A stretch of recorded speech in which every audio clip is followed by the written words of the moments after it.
if tomorrow you only woke up with whatever you were thankful for today, what would you wake up with tomorrow? Yeah. And a lot of people will wake up with very little. He will have stuff for you to do. So don't think that God isn't not asking you to read his word. He is. But he might have a different schedule for you, a different focus. Stand back and be amazed a year from now. If you're consistent with whatever it is you've purposed in your heart to do, you will be blown away by what God accomplishes, what you accomplish in your health journey, whatever it is. If you resonate with desperation or you resonate with fulfillment, you're like, oh, I feel like God is saying that's my word. You can grab onto people's words. What I felt the Lord was saying is there a desperation in you to see me in a greater way than you've ever seen me in your life before? And what are you willing to do? Ooh, 2026. Here we are. There you are. First podcast in 2026. Yeah, we wrapped made up. it to 18 or something? 19? No. We were in 20s. I think this will be episode 29. Yeah. Oh, 29. When it comes out. Yeah. So that's actually crazy. Yeah, That's a lot. We spouted on for a long time, just like lots of talking. But yeah, we kind of wrapped up 2025 quietly. Because 2025 at the end is always, well, any year at the end is chaos. Was your head just above water, Chris? No, I was good. Yeah. I was totally fine. We had all of the Christmas accoutrement was in full effect, whether it was Christmas Eve things or various parties or Christmas concerts or get-togethers. It was in full swing, just Eating, monopolizing the schedule. sleeping. Yes. Oh yeah. I gained 10 sleeping, pounds over Christmas, which was just awesome. Did you actually though? Mm-hmm. Like over Christmas, like December, or like over the 2 weeks? Oh no, probably over December. Okay. Because in December I just I don't care what yeah. I'm eating because it's Christmas. So I just don't weigh myself, so I don't know. I would say like 5 pounds. Just based on how my jeans fit, I can usually tell that they don't fit. It's like, oh, another rung in the belt. Okay, all right. we don't have belts. Like women, I feel like women have belts. No, I know, but women as a whole don't wear belts. I feel like the belt isn't what keeps you up. I feel like belts are an accessory for women. I don't know. Maybe I'm wrong. I do not have the authority to speak on this. Put in the comments because I might not know. I haven't worn a belt since I was young, and it was an accessory. It's true. The last time that I remember consistently seeing women wearing belts that were looped through their pants was circa 2003, 2004. When it was low-waist jeans. When Avril Lavigne was ruling the airwaves, and it was the studded belts. That's exactly what I was thinking about. And all the girls wore wearing a white belt. They were wearing Roxy hoodies and like Etnies. Shoes. Oh yeah. I did have more, I think, like Empire waist belts than. I don't know what that means. Like the belts like were like the over cinching. the shirt. Right? It's like a skinny belt. Cinching and accentuating belts. Right. Yeah, so it's true. That's the last time I remember thinking to myself, belts with females. Women. Whereas me, I'm like, every time I can don a belt, it's going on. Like, unless it's like some suit where you're supposed to not wear a belt now. But that's like a newish thing too. Yeah. So, okay, yeah. So Lindsay always like messages, like whenever he has to get dressed up, he messages his dad and his brother and is like, so are we wearing belts with suits right now? Like, what's the style? What are the rules with brown and black and navy? Yeah. Brown and black are fine together now. Navy and black are fine together. It's like I know it. They make the rules just to throw them away. Yeah. Like choose your own adventure, but you're always wrong. Sure. What is it to be wrong? I'm joking. Anyway, 2026. The buttons are still buttoning. No, that's good. But yes, despite the 10 pounds. And here's the thing. Most of the time when you gain a rapid amount of weight like that, a huge amount of it is water retention because your body's adjusting to sugar and carb overload. Yeah. And so half of it will usually just disappear if you drink water and just, go back to normal life. Yeah, for sure. I'm never worried. No, I'm not worried about stuff like that either, because I know my regimen. I know what I got to do for summertime. I know what I got to do for the summer. You just got to do it. Just got to do it. Like, well, and a lot of people, I noticed at the gym, people have been making resolutions because the gym is packed. Yeah. Like, absolutely packed. Anybody Living out there for the weekend. Yeah, It's actually working for the it's weekend. working. I was like, what? And I was thinking living for the summer. Like working for the summer. Okay. So the gyms are very full, and you can see it. Like, anybody who regularly works out all the time, they loathe the January, February, because it's just the gyms are so filled. Yeah, regular Most attenders. gyms, 80% of their memberships never show up. That literally is a statistic. Know what is interesting? People haven't made resolutions to go back to church yet. No. No, no, because Isn't that interesting though that this is so off, and I know we're not going deep yet, but like when you're saying that, like about the gyms being packed, I'm like, why don't people make resolutions? I'm going to go back to church regularly. Well, specifically in the fitness space, most of it is out of vanity. It's because of the 10 pounds. It's almost all of it is out of vanity. Very little of it is I want to make a healthy choice to be better for myself. It's more so I've gained weight, or this is the year I'm going to have this 6-pack for summer, or whatever it is. It's some type of like. Well, you can get results. Right. And so with the church, with the church thing, Jesus. It's such an internalized, hidden, it's not out there. But you'd think all those family parties would throw people into, I need Jesus. Maybe. But I think it's a very apples and oranges. Oh, I know. I'm just saying, like. But in all nice. fairness, there's so many applicable, like really analogies that you could take out of the fitness world with either diet and exercise and apply it to church, because, very much your physical world is very much as spiritual and worshipful as the spiritual world. And that would be a great, I think podcast for the future. We've touched on it when we talked about the sacred and the secular, and not allowing those lines to become so distinct, because there really isn't. It's all it's all spiritual. So Body Break, that episode. Body Break. Do. Yeah. So I mean, it's the gym's busy. People are making resolutions, and inevitably the resolutions fall flat by like month 2, especially in workouts for the most part. I wish you had your water bottle here. It's in my office. You mean his water jug? Yeah. So Chris came in hot. What is the sayings? Why do I try to coming say in hot with just like a fajita?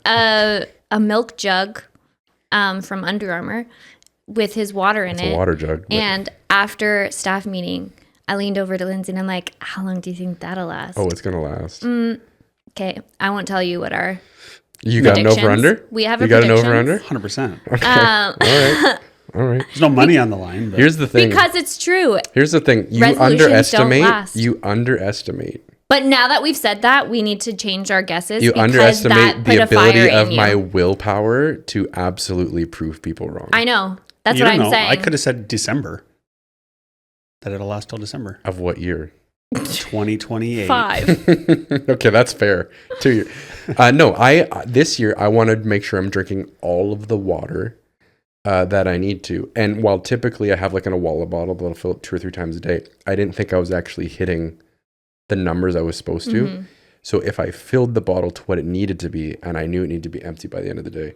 You could even use that and fill up your Awala. Well, I do. I'll fill up like my protein shake when I have it at the gym.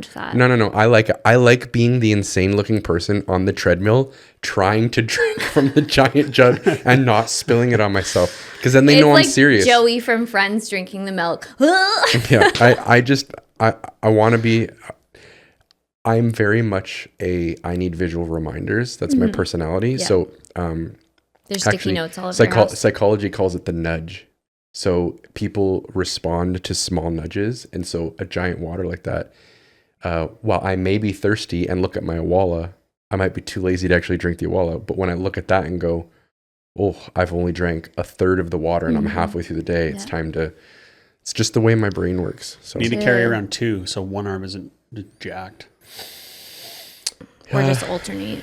Yeah. Just throw it back and forth like a baseball. I don't really hold on to it a ton. Like I'm not 'Cause walking it's around heavy. with Am I it. just holding it at your desk? At the mall. Come on. He's like, brings his water to the mall. You know what's so funny You need though? to get like a sling for Is it. You don't know how big it is. It's bigger than my head. Yesterday in staff meeting, it's a 1 gallon I know, it's jug. bigger Like than my anybody head. who's ever seen a 1 gallon jug knows exactly what we're talking about. But when I walk in a staff meeting yesterday, and yours truly over here goes, "Oh, you're one of those." That was literally what she said, and I was like, "I'm going to prove you wrong. You are going to like whittle away of dehydration, and I will be so just refreshed." In the bathroom 4 times during staff it's meeting. true. It does make you need to go to the washroom more often because I'm not just drinking my water. I'm also drinking my coffee. So I'm getting. I know. I'm getting the liquids. The liquids are there. I like my muscles. My brain is wet. My muscles are wet. Everything is just Disgusting. He's slobber coming out of his mouth.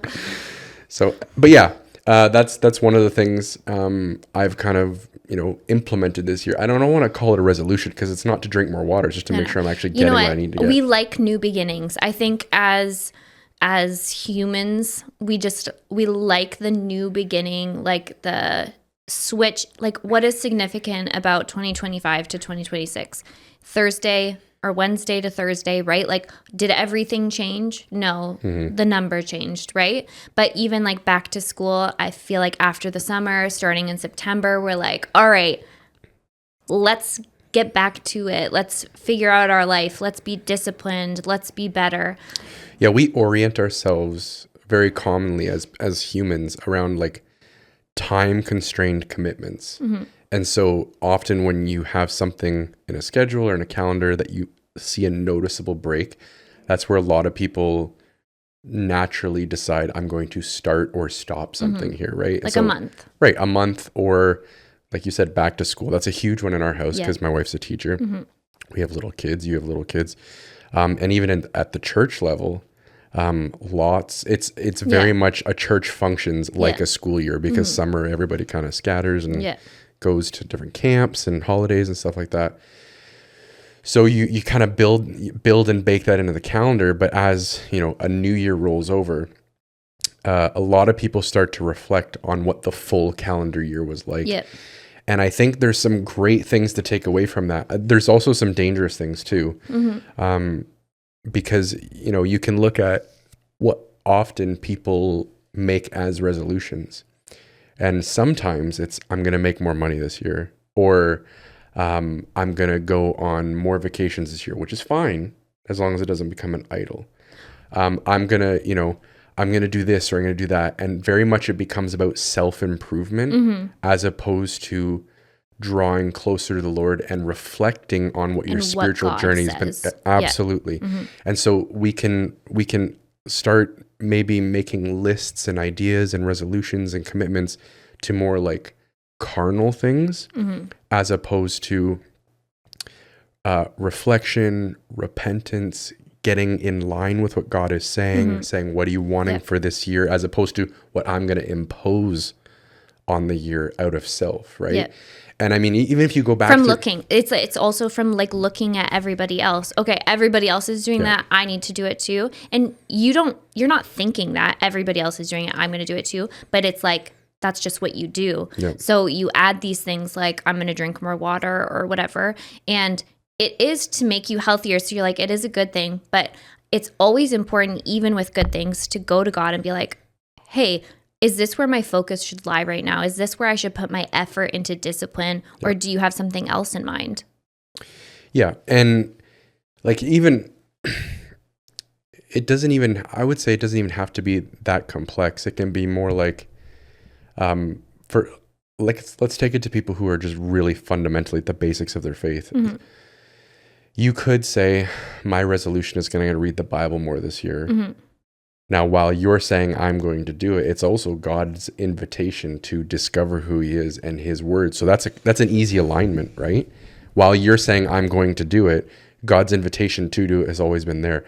I'm going to pray more this year. God's invitation to relationship has always been there, but it's how you go about it. It always bothers me when I see, people like posting out of vanity what they're like, I'm going to pray more this year. I'm going to do this more this year. And I know they're trying to encourage or maybe, but sometimes I know there's like a self-satisfaction of people thinking that you're more spiritual than you are. And so you got to be really careful of that. Like this year I'm going to pray 2 hours a day. This year I'm going to do this or that, or I'm going to better myself this way. But Jesus talks very clearly about that will be your reward. That right there's your reward. Yeah. Not the secret place stuff. Because Jesus says in the Sermon on the Mount, what you do in secret, the Lord will reward publicly. But if you go around, this is what I'm doing, this is what I'm doing, this is what I'm doing, that's your reward. Just what people think about you. And that's so empty and so shallow. Unfulfilling. Absolutely. And really, like, it's more centered around us than it is around somebody else or the Lord. And ultimately it becomes just another form of creating idols that we're going to run after in the year. And really New Year's resolutions, this is where it comes from. The earliest like kind of records where we see people making New Year's resolutions is like ancient Mesopotamia or Babylon, around like 2000 to 3000 BC. And it was at the start of the new year, and they would make vows and pledges to gods so that they would receive something right in that year. And then you fast forward to the Roman Empire, and I believe it's Jupiter is the god that they would worship, and that god has a front face and a back face. So it's this idea of looking forward and looking back. And they would make moral vows that they were going to change or they're going to do things differently. Now, as we progress forward through history, Christians began to adopt this. And a lot of the early Christian fathers would be like, okay, the pagans kind of did this stuff before, but that was about what they could do and what they could offer. What the better thing would be is that we reflect on what Christ has done and what God has done. And then we say, what do you want to do in me this year? Not what I can do, but what do you want to do in me? So in repentance, in reflection, in recommitting yourself to the Lord. And so that's where you get a lot of like watch night services. Those were born out of that whole movement where you would watch the new year come in a moment of reflection and worship. And that's really where that stems from. But this, as far as we can go back historically, at the new year, something stirs in the human heart to do something. Yeah. And whether it's to pagan gods or to the one true God, there's something in us that we can sense the shift in time. And that's the way God has spiritually wired us, that we sense shifts in seasons and times. And sometimes we ignore them. But the more we can become attentive to those things, then we can clue into what God's doing in certain times and seasons. And we kind of miss some of that even in the Hebrew culture because we're in the Gregorian calendar and not the Hebrew calendar, the way their months work. Yeah, no, I always liked Pastor Doug from Embassy. He would always speak on like the Jewish calendar and what the new year meant, even like with the numbers and stuff like that and what they represented. And I always found that so fascinating because there is a different, like we're on a different kind of thing here. So I think we're going to share a bit about ourselves. Yeah. So I agree with what you're saying in being careful that we don't make it an idol, that we don't make it a vanity thing. What I started doing back in 2018, maybe I guess 2017, is I started getting a word for my year and like praying about, God, what's the word that you have? And we had a really difficult,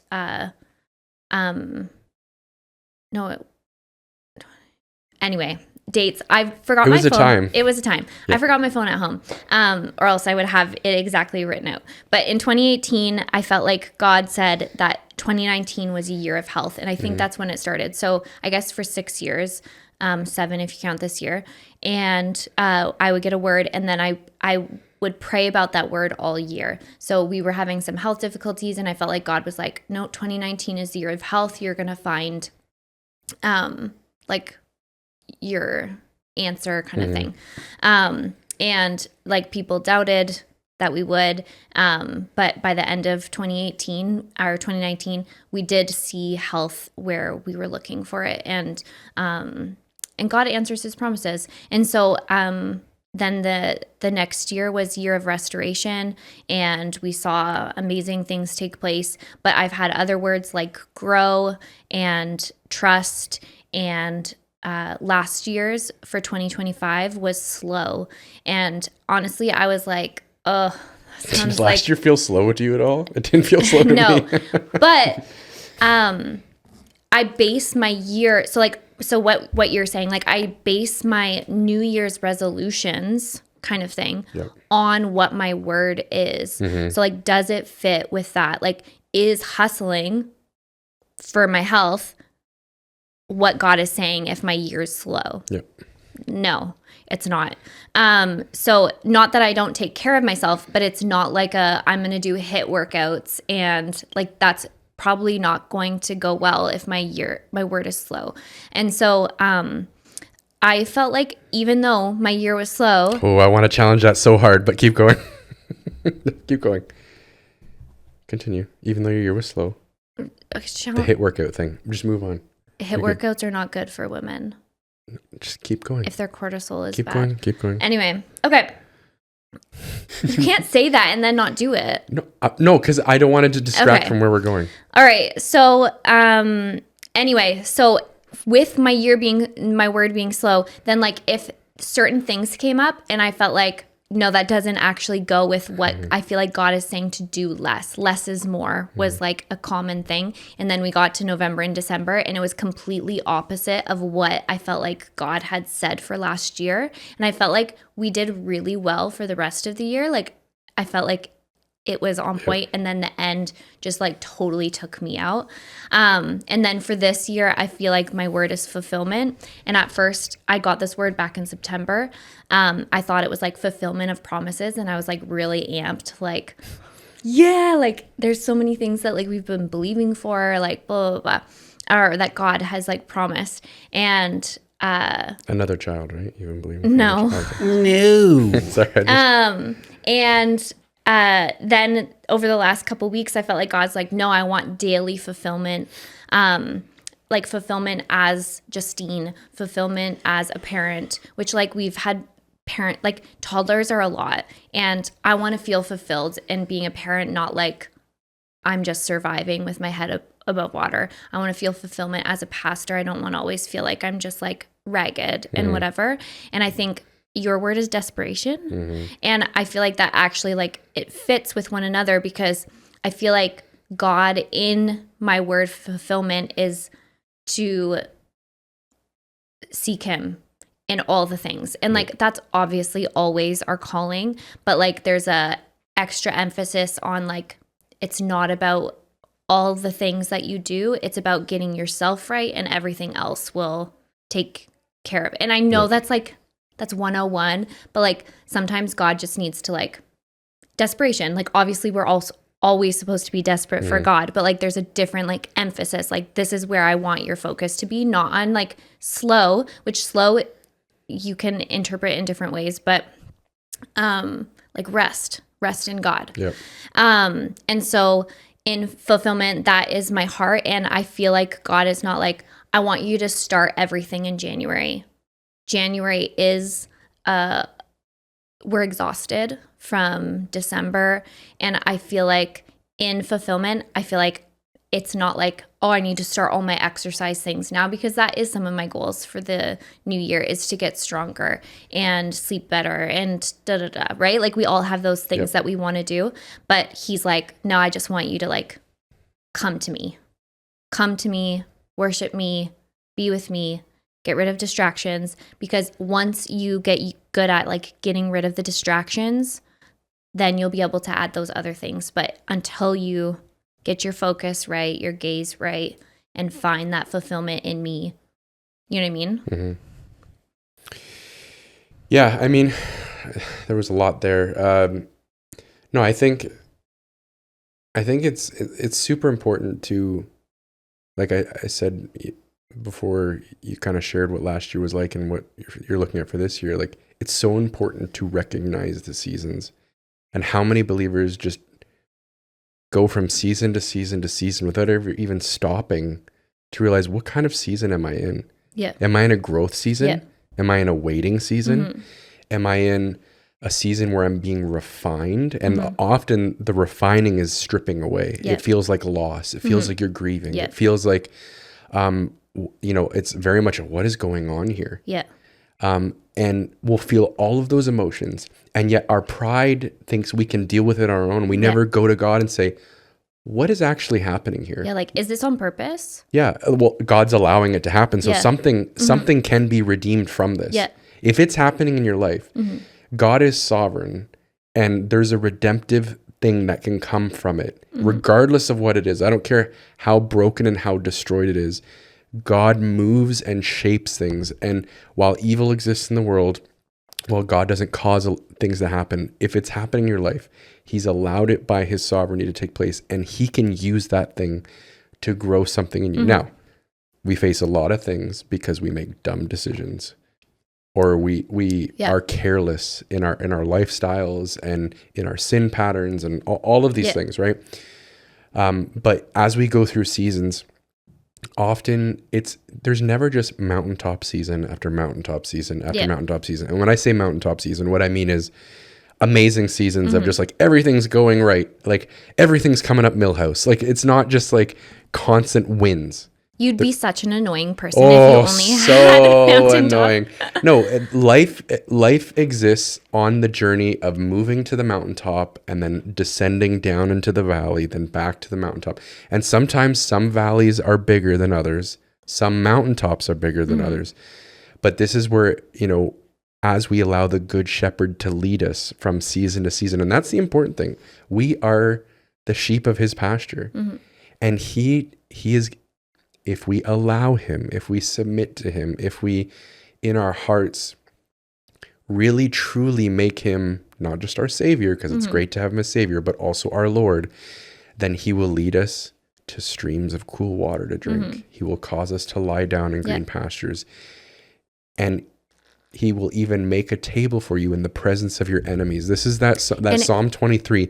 David is taking you across the gambit of what runs in a life. Yeah. That if he's your shepherd, he's there with you, and he'll steward you through these seasons. But you got to recognize the seasons. And you go with the flow when you recognize it, rather than against trying to constantly fight it, right? Yeah. You know what I mean? When you realize, oh, God has said. Yeah, and last year, so for instance, last year I felt very much less is more was my kind of, specifically because I felt like my year was broken up into two parts last year, and in going into the fall there was like a less is more in my heart, and if I hadn't taken the less is more approach, I would be very burnt out by now. And what I meant by less is more, what I felt the Lord was saying is, don't add anything new, just exist in what is and move forward. And that's a huge fight for me. And that's why there wasn't a podcast in December. Yeah, exactly. We could have forced the podcast the last 2 weeks, but we were like, you know what? With all the sickness, it was crazy. Yeah, you know what? I didn't get sick. No, but our kids. No, I know. Our kids were sick. Yeah. My wife was sick. Everybody around me was sick. And I didn't get sick at all, which was the first time in 10 years. At Christmas. Because without fail, I'm usually either... Yeah. Desperately holding on to not get sick until all this thing is done. But you said no to some things. I did say no to some things. The power of no. And so, we got through that season, and I knew as of late November that for the year, for 2026, my word was desperation. And what I felt the Lord was saying is there a desperation in you to see me in a greater way than you've ever seen me in your life before? And what are you willing to do? Because desperate people do desperate things. Yeah. And I shared yesterday in staff meeting, and I think with my cluster as well, I really felt the Lord over the last couple of weeks speaking to me. And this one phrase just kept running through my mind. And it's, if you want uncommon things to take place in your life, you have to do uncommon things. If you want to be an uncommon man, you have to do uncommon things. And I'd very much been feeling like, I feel like, and this isn't me throwing shade at anybody, but I felt I'm just a common husband. I'm just a common father. I'm just a common follower of Jesus. I'm just a common pastor. But I don't want that for my life. Yeah. I want to be uncommon. Yeah. I want an uncommon level of anointing. I want an uncommon relationship with my wife to the betterment, not uncommon in the negative. I want to be an uncommon. I felt like I need to clarify that. I want to be an uncommon father. Yeah. I want to be an uncommon pastor. And so, what uncommon things do I need to do? And so, it sounds super familiar. Like, it's interesting that I'm like, I want fulfillment as a fulfillment. Da, da, da. So as, you know, we kind of started off earlier in the podcast where I was saying, don't go and, you know, brag about all the things you're going to do, but I'm going to share what my plan for this year is, just so you understand what I'm talking about. This isn't like, I want to be very clear why I'm about to share things so you get into the mind of what I'm talking about. But I don't think that's a bad thing. So like, no, encourage people, but some people do it I know that. for the props. Yes. And I think there's a different, you have to do it in humility, but also like, when we went into Whole30, like Lindsay and I did Whole30, we told everyone about it because we wanted that like accountability. And I judged you. No, I'm just kidding. You did, but it's okay because you knew that we were doing it. We're called to judge. And, we are called to judge. Oh, stop. We are. I'll take you through scripture. He just was feeling convicted. Burn. No conviction here. Yeah, sure. Anyway, but like you share things, not with the whole world, and I don't think this is going to the whole world. You never know. It is. I'm about to say something viral. Get ready. Clip it. And who's posting it? Anyway, I think that like with especially like your close friends and family and whatever, if you are wanting to make a change in your life, it is good to tell. Accountability is a good thing. 100%. Yeah. But I know what you're saying. We both know people. Yes, I know. That parade. It's literally, it's a parade of look at my spirituality. So, you know what's really interesting? Maybe this is a segue, or not a segue, a offshoot, whatever. I don't know. Rabbit trail. Lyle Phillips has been talking about how money has... That's a Legacy Nashville. Just Lyle Phillips, lead pastor of Legacy Nashville. Yeah. He's been talking about how like before it used to be like money was like our idol, which money is an idol, but like now influence is, and people are using like influence is, so like we were like manipulating money as even in Christian circles, right? For power and blah, blah, blah. There's like all the like fancy pastors. What are they called? You know, like megachurch pastors? Yeah, but like with all this stuff. But now it's name it and claim it. Yeah. Now it's influence, and influence has become the idol that like people are just like wanting influence. And so in that, I think people use what you're saying, like, oh, I'm going to do this. And so then they get a bunch of followers because like, oh, they're praying 2 hours a day. But like only the people close to them know if they actually are doing that. Well, right. And you can tell also from the fruit and how they say it. And yeah, there was a time where money bought power, which was influence. But now with the advent of technology and social media, like you've bypassed the money. Yeah. And influence is the currency of our age. It 100% is. Like every television ad, every marketing scheme on social media, it is all vying for a small amount of your time and your attention so it can turn it into a profit. And that is very much what self-aggrandizing pastors and leaders have been doing, and people are getting wise to it. And the current generation of young people want nothing to do with it.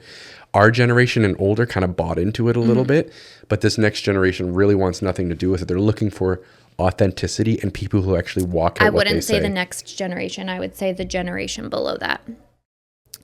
You don't think the generation beneath us wants that? I think Gen Z is like pretty... I don't know, into the posting and stuff. They're the ones who are doing it. Yeah, no, they're posting, but I think as far as spirituality and authenticity, that they're way more looking for it. And I mean, most of the Barna Group stats would bear that out, that they're desperately seeking. They're desperately seeking something of importance.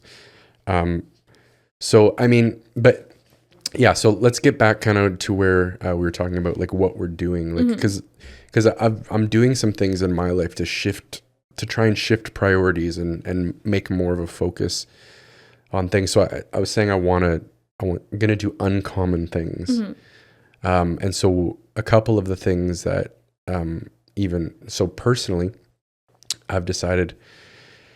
And if anybody who knows me knows that I'm not a morning person. Mornings are a grind.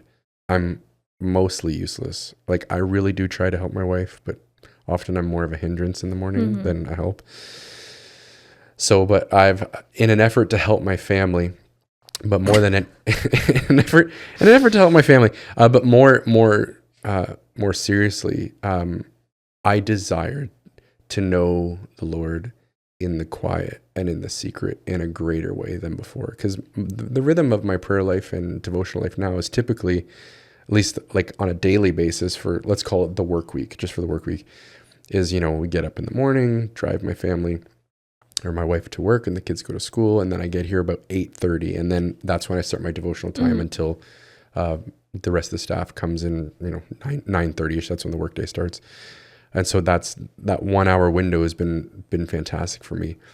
But I eagerly desire to know the Lord in the quiet, in the same way Jesus would get up early in the morning. And so I've decided that I'm going to become a 5 o'clock person, that I get up and I'm in prayer at 5. And in the quiet, in the stillness, where my phone hasn't affected me yet for the day. My soul doesn't feel rushed by the news I was listening to on the drive in. Where it's just... You listen to the news? I do. I like to be informed. Ugh. So, but, I can take an hour and 20 minutes where it's just me and the Lord and in the Word. And it's truly a sacrifice for me, like just my personality. And so we're doing that. But in order to do that, it means I have to go to bed earlier, which means I have to reorganize my night. I have to be more efficient with what we're doing. And so my wife and I have made the commitment that the TV's off by like 9:30 every night. And then we'll read until we go to bed, because, we want more time together. And, we're just trying to make healthier choices for our life, healthier choices for our marriage. And so we've kind of done some pivoting and moving around that way. And I mean, what's today? We're like 1 week, 5 or 6 days in, and my sleep is better. So I got this watch over and it tracks my sleep and all that stuff, REM cycles and all that jazz. My sleep is better. Everything is trending up because I've become, this 5 o'clock dude, which, I say it out loud because I want accountability. Yeah, I know. I need people. I had somebody text me, so 5 o'clock, man, how you doing? Yes, this was yesterday. I was like, great, man. I had a great time with Jesus this morning. But yeah, it's just a shift because I want to be uncommon. I don't want to be just another dude. Like I and it's not because I want to be recognized as uncommon. It's just me personally. I want to know Jesus in a greater way, and whatever desperate things I need to do. Yeah. And there's more, but that's kind of like, just whatever, but that's just kind of an example of where I'm at. Cool. Yeah. I mean, there's any number of things people can implement. Yeah. You can implement a day a week fast, like there's all types of things that we can do. And like I was talking to some friends about Bible in a year, and just like, is that something that every Christian should be doing, etc. And I think, again, when it comes to like the 5 a.m., whatever, your thing that God asks you to do, like Chris isn't right. Like he's right for him. Stop. But if this isn't a season, especially like if you're a mom of like kids who are waking up in the night, like waking up at 5 a.m.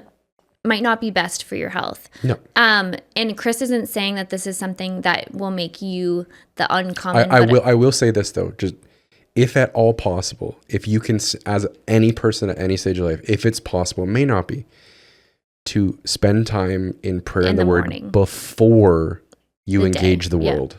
If you can do it. Agreed. Yeah.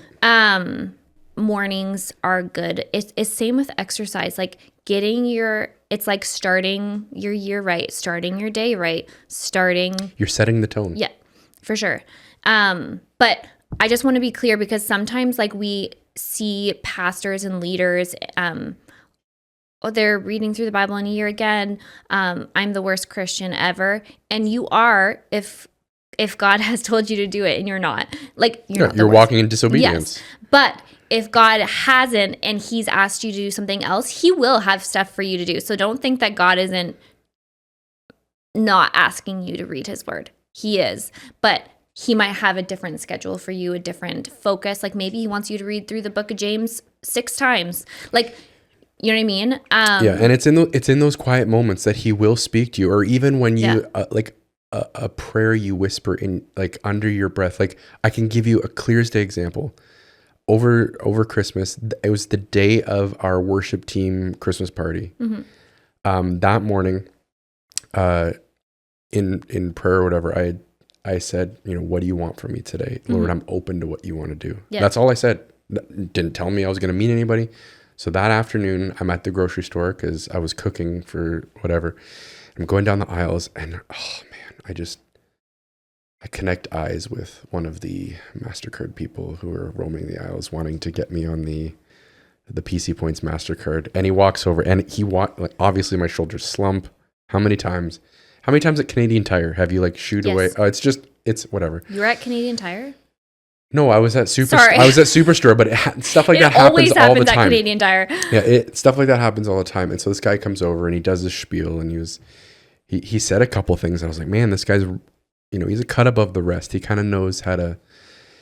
And I saw his name's Abraham, and so he starts talking. And for whatever reason within me in that moment, I didn't give the brush off I normally do. Mm-hmm. And so we began to go back and forth, and he asked me what I do for a living. And I go, I'm a pastor. And he goes, oh, wow. Can I talk to you for a second? And I was like, yeah, absolutely. And it only happened because I didn't immediately go, brush off. I'm good. Mm-hmm.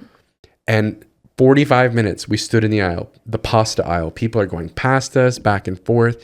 And this guy begins to share that he's from South Africa. He's one of 12. He was the oldest. His father died really young. He had to take care of the family. He's moved here. Mm-hmm.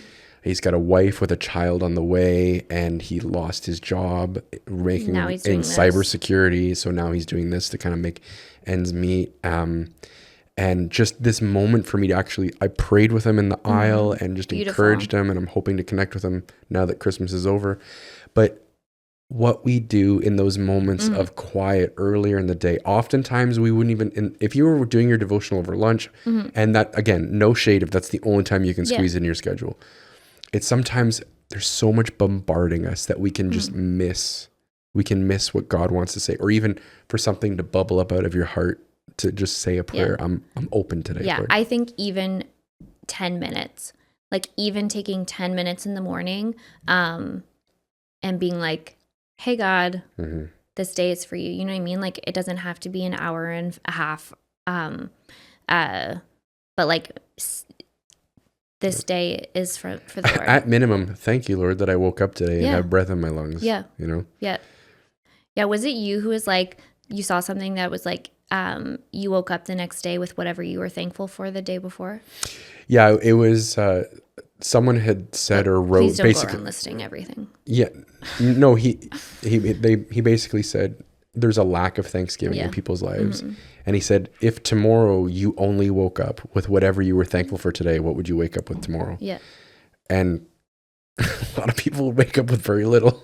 Yeah, because we take a lot, especially in North American and Western societies, we take a ton for granted. Yeah, and so that's even for a lot of people out there. If you're looking for something to kind of like wrestle with this year, whether it's reading your Bible or praying this year, say I'm going to be thankful every day for something. I'm going to find something new every day to say, whether it's your kids or your job or your spouse. And then once you've run through all of those, then you got to get real creative. Lord, I'm thank you that my car started this morning. Lord, I'm thank you that, ooh, look, the meat's on sale today. Thank you, Lord. Like my mom thanks the Lord for parking spaces that are closer to the store all the time. For parking spaces, always. Oh yeah. Like, Lord works in mysterious parking ways. Favor. Favor ain't fair. It just, when you're living, my grandfather used to say something good would happen. And he'd go, well, Chris, that's what happens when you're living right. And it would be like just ridiculous things. Like we'd be building something and 2 2x4s happen to just be the perfect length. And you'd be like, that's what happens when you're living right. So yeah, I mean, and yeah, we live for the next day to be a day where we honor God and are thankful. And then the next day we honor God and we're thankful, because we're really called to do 2 things in this whole life. One is to garden. So to create, to build, to be gardeners of our soul, gardeners of our minds, gardeners of our spirit. I was going to say love God and love others. And then, and then it's to be lovers of God and lovers of people. And Jesus boils it down. I'm just talking about the garden mandate, right? Jesus boils it down to what are the greatest commandments? Yeah. It's to be lovers of God and lovers of people. But oftentimes we neglect the gardening. We're like, oh, I love God and I'm nice to people, but we don't take care of. Why do I have to work? Work was what we were created to do. I know. Right? We hate work because of the curse of sin. Yeah. So actually, I'm reading a really good book right now called, I'm so bad with book titles. It is called The Body Teaches the Soul. You're reading 2 books at the same time? Let's see. Ugh. I have my nighttime book and then my daytime book. Okay. Sorry, nighttime book. But Body Teaches the Soul. Fantastic book about how much physicality is spiritual. Right. How we look after our bodies, what we do with our bodies. And it's not just like, oh, work out. It's like breath, the importance of breath and how spiritual that is. And our dealing with anxiety and in our minds and understanding how when we're hurried, it destroys everything in our bodily function, and how hurry is anti what God wants us to do in rest. Great book. Yeah, I think like so for a man versus a woman too, like things are different. And I've been learning more about like how seasons are important, and winter is a slow season. Winter is a warm food season, warm drink season. It's a comfort season. It's rejuvenating, you know what I mean? Like hibernating. And then you move into spring, which starts to pick up, and summer, which is even busier. And then fall, you start to slow down, but then winter is the slow. So it's actually like sometimes can be against, especially for women who do, I'm not saying that there aren't men who do a lot of the Christmas stuff, but women are like, it's put on them the pressure to like make things magical for their kids and exciting, and to do all the things and the crafts and get the presents and blah, blah, blah, bake the food, cook the food. And so to start the new year, I think it's good to have like plans, and it's good to have resolutions, but also recognize your body, listen to your body because men's hormones are the same 365, unless they've wrecked them. But women's actually are different 4 weeks of the month. And this is where Chris rolls his eyes. No, this is where the podcast hops off the rails. We're going down a different direction. But it makes a difference. So like, it's important for women to realize that like we cannot compare productivity the same to men when it comes to like exercise and stuff. In the new year, like with like you have to, in order to take care of yourself, you have to recognize that different weeks are for like harder workouts or like soft walking or da-da-da-da.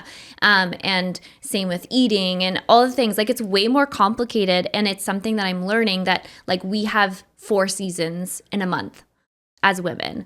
And so like we have to be I know, like Sorry, you're my brain takes off. I know, Like but you those just those cold winters in the month. they are cold winters. I was trying to figure out what season is what. Okay. No, I know which gosh. one winter is.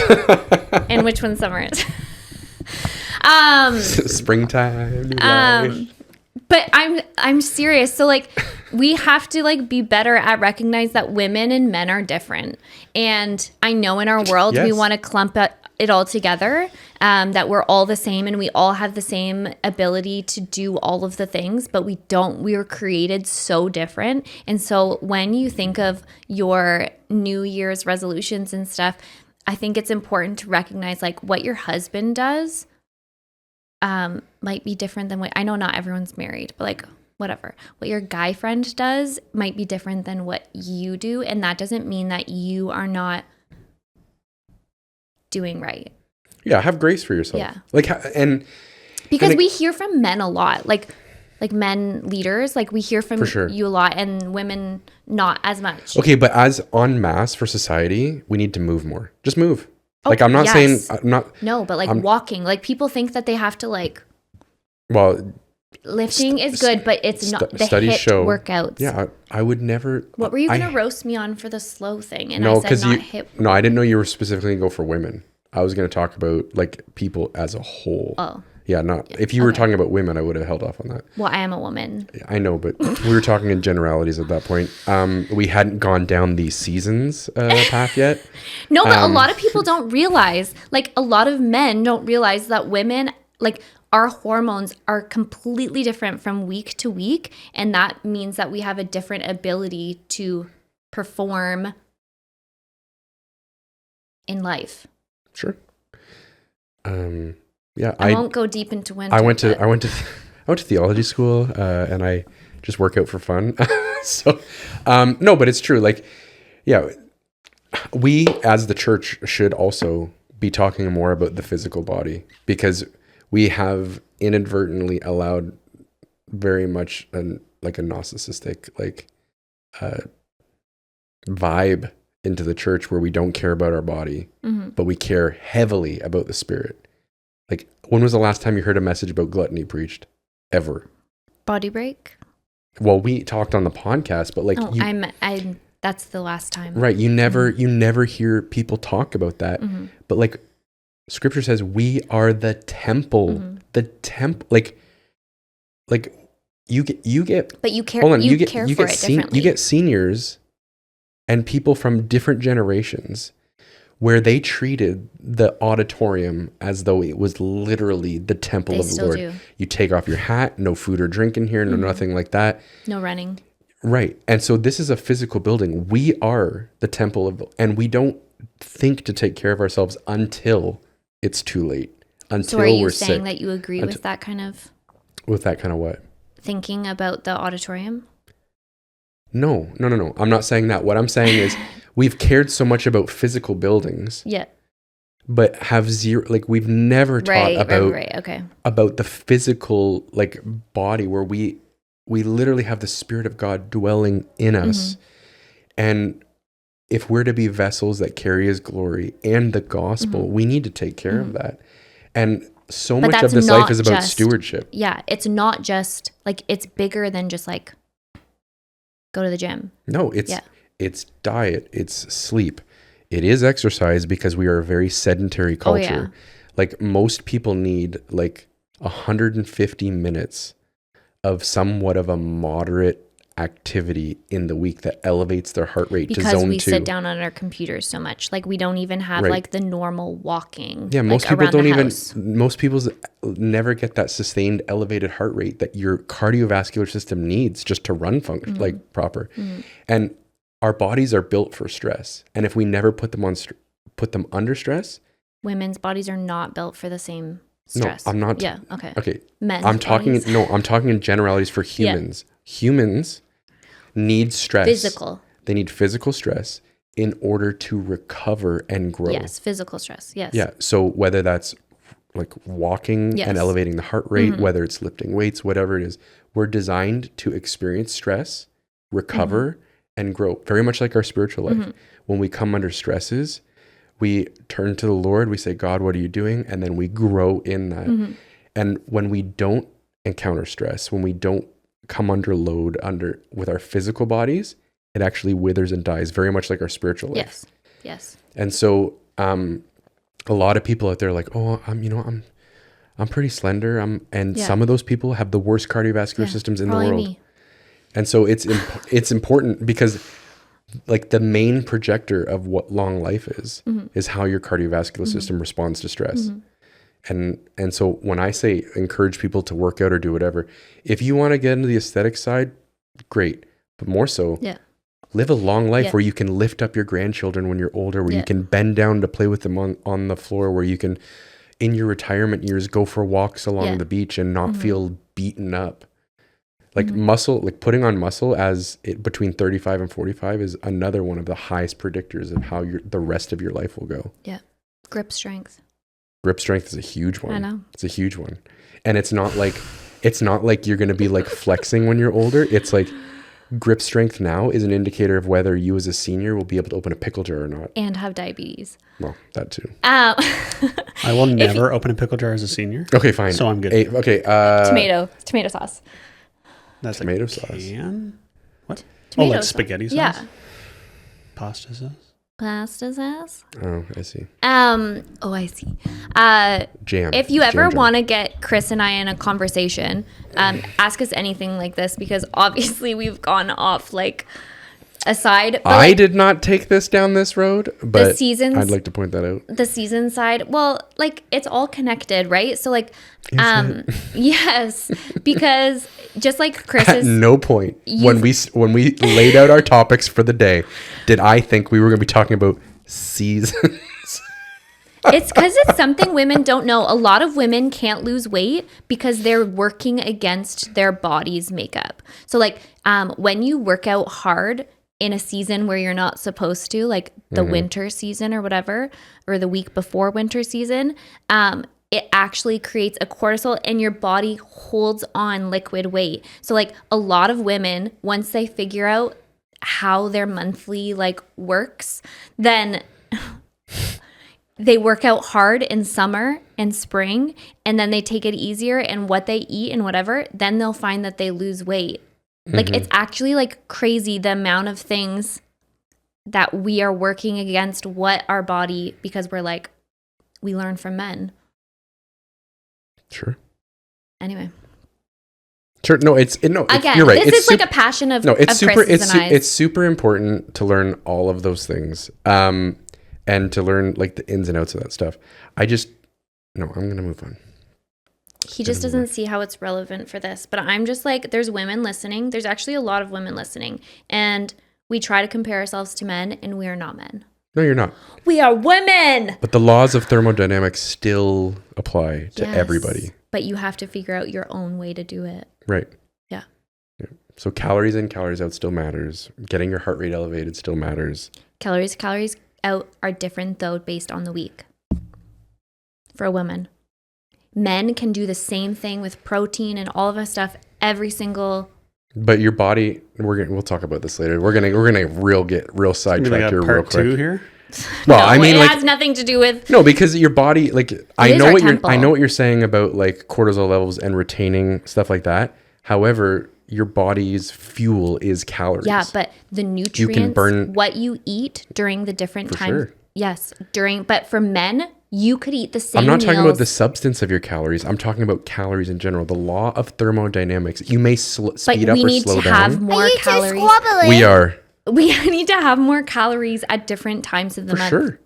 Where men, though, is the same all the time. You guys get to have the same day every day. That's not true. There's a lot of science that says based on the day and your training load and stuff like that, you should up or down. It's called carb cycling. But you could call it seasons, too. Carb seasons? Yeah. Carb seasons, protein seasons. That's for like bodybuilders. Body break. No, actually. It's for performance athletes. Okay. Which I strive to be one day. Of which I am. To which I would like the normal man. I would like to get there. Actually, interesting enough, I've learned recently that my resting heart rate is at athlete level. So is mine. What's yours? 52. You haven't been. Mine's 48. Ooh, you might want to get that checked out. That's I real have. low. Barely alive. That's real low. Sometimes it goes That's like down. marathon like runner. when you're asleep. What is yours when you're asleep? Like averaging 56. Asleep? Yeah. Oh, I thought it was supposed to be lower when you're asleep. What are you doing? Probably depends on what you're dreaming about, right? Probably like getting chased. Getting stressed out with what the next episode of this podcast is going to be. Just think about seasons. Winter's coming. And with that, my year's fulfillment, daily fulfillment, boy. and I found fulfillment today in making Chris feel uncomfortable. My season, or my season. Tell us about your season. My year is about desperation, and I desperately want to get out of this conversation. No, but seriously, pray about. I got the kids on Sunday, to pray about what their word is for the year. I do that every first Sunday of the year, and it's my favorite because the kids, they hear from God, and they have a word for the year. Rosie, your daughter, she did prayer, which wasn't one of the ones that I suggest. I always love when I always say it could be joy, it could be peace, it could be health, it could be whatever. Like I give them examples and I talk about mine. So I talked about fulfillment, blah, blah, blah. But all the kids did it. And I always love when there's random ones that the kids get. So listen to me. If JK to grade 5 can get a word from the year from God, so can you. So Rosie got prayer. Oliver did joy, and I think Brooks saw that he did joy, so he did joy too. Which you can take words. So if you resonate with desperation or you resonate with fulfillment, you're like, oh, I feel like God is saying that's my word. Yeah. You can grab onto people's words. If someone has a prophecy that's general of so say someone speaks. This happened before, so this is a true story. Pastor Doug. On a Sunday, we were away on vacation. Lindsay struggled with nasal polyps, and he had a word for someone with nasal polyps on a day that we weren't there. And I sent him a text. I was like, what the? How come you did that nasal polyp one? And Lindsay has nasal polyps, and he wasn't there to be prayed for. He's rebuked me. Justine, you can grab onto words. You don't have to be in the place to get the word. You can take a word, and just because someone else came up and claimed the word doesn't mean you can't claim it too. And so I started to understand oh, if it's a word for today that God is doing, it's something that we can grab onto as well. Anyway, so some of the other kids, one of them was try. I loved that. I thought that is so cool. Strong was one of them. A lot of kids did peace, which is also neat to see what the our kids in 2026, they're looking for peace. Yep. They're feeling the non-peace of the world and they want it. Another one was positive. I thought that one was really good too, because there's a lot of negativity. So to have as your word positive was cool. Anyway, so that's my encouragement is resolutions are great, amazing. Follow up with God to make sure you're on the right path. I wouldn't even say follow up. I'd start with the Lord and be hey, let's, But I mean, if you've already made some and you haven't, you know what I mean? Yeah. And just, again, have grace for yourself. If you stumble and fall, just get back up. A lot of people just quit. Yeah. They quit with things. The Bible in a year. I was listening again to Lyle Phillips, and he was I try to read the Bible in a year, every year. And he's but here's the thing. If I get behind a couple days, I don't try to catch up. I just keep going because I love God's word and I want to be in it. And I think our mind, especially I think in North America, we feel we're cheating the system if we don't. Yeah. And we screwed up. We're done. So I admitted on Sunday that I was 55 days behind for the Bible in a year. The last couple of months took me off. But I'm finishing it. Yep. That doesn't mean I'm just maybe next year. You know what I mean? I'm going to finish it and then I'll figure out where I want to go from there. Yeah, actually, I'm really liking this year's plan. Yeah, and because it's not 5-6 chapters of Genesis and then the next day is 5-6 chapters of Genesis. I like that it's hopping around. And with your 5 a.m. thing, we'll check in and make sure that you're doing it. But also if you get off for a few weeks because you get sick and then you can't do it or whatever. You'll get back on. Everybody sick, like sickness and things like this. But it takes you out. Yeah, you gotta. Again, the Lord is not going. Oh. Ever. I showed up. I hope you do a close up, like close up on that face, because that's what people think that God is doing. No. In all the things. He is a gentle, loving Father. I know, that wants nothing more than to spend time with you, and that is not. He's not waiting at 5 a.m. looking at his watch, going, "Are you coming? Are you coming?" Even though like it's 5:02 and my coffee is still filling into my mug. It's still brewing. But you know what? I have felt like a shift even in myself where it's like my mind is already towards the Lord, even as I'm watching my coffee fill. Yeah. It's not even like, okay, I got to go over, sit down, open my Bible and start reading. And that's just in 5 days. Just wait when it's 5 months. And what will be happening? Also, again, I want to say, whether it's fitness or it's your spiritual life, we as people overestimate what we can accomplish in a day and underestimate what we can accomplish in a year. Mm-hmm. And so don't think you're going to have everything figured out in a week or a month. Yeah. Time Let is a God gift. do it over time. Mm-hmm. And stand back and be amazed a year from now. If you're consistent with whatever it is you've purposed in your heart to do, you will be blown away by what God accomplishes, what you accomplish in your health journey, whatever it is. Be consistent. And when you stumble, just get back up and keep going. Even if Chris only decided to wake up at 5 a.m. this year to do that and nothing else, if he didn't decide to do anything else, but he consistently kept that all year, it would change his life.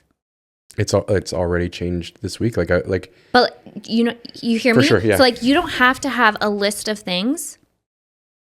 I think that honestly hurts us. I have a list of one thing each month that I want to add. I'll say this really quickly because I know we got to wrap up, but I like what you said about lists can hinder as opposed to just narrowing it down. I read something recently where it talks about, and I might have mentioned this on a podcast before, I don't remember, how this concept of priorities is a new convention of the last 100 years. Yeah. Prior to that, people didn't talk about priorities in the plural. It was, this is my priority, and everything fits within that. Yeah. This idea of priorities, it's a new convention because we're so busy and try to fit everything possible in. Whereas prior to the last 100 years, it was like, this is the priority of my life. So what's the priority of your life? And you'll make room for it. You'll find room. You'll squeeze it in. You'll reorganize your life around that priority. Yeah. And to have multiple priorities distracts and destroys.